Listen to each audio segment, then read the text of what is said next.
జగన్మోహన్ రెడ్డి మంగళగిరికి చేరుకున్నారు. మంగళగిరి పాత బస్టాండు సెంటర్లో సీఎం జగన్ ప్రచార భేరీలో పాల్గొంటారు. సీఎం జగన్ రాకతో మంగళగిరి పాత బస్టాండు సెంటర్ జనసంద్రమైంది.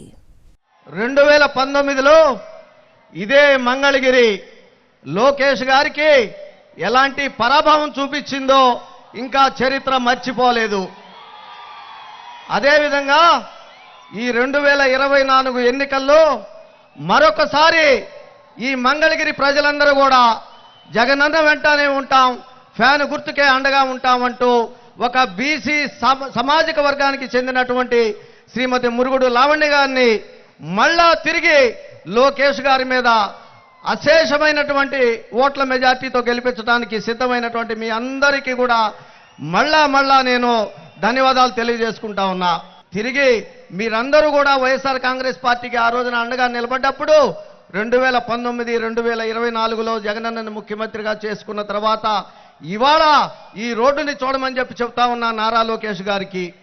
అందుకే నారా లోకేష్ గారికి దమ్ము లేదు, ధైర్యం లేదు ఇదే రోడ్డులో తిరిగి సభ పెట్టుకోవటానికి అని చెప్పి నేను తెలియజేసుకుంటా ఉన్నా.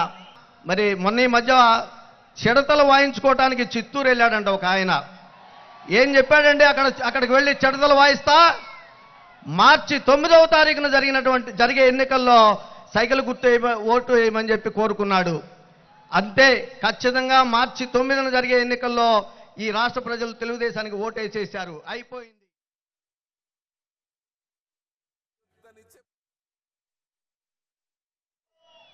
ఎన్నికల డేట్ ఎప్పుడు?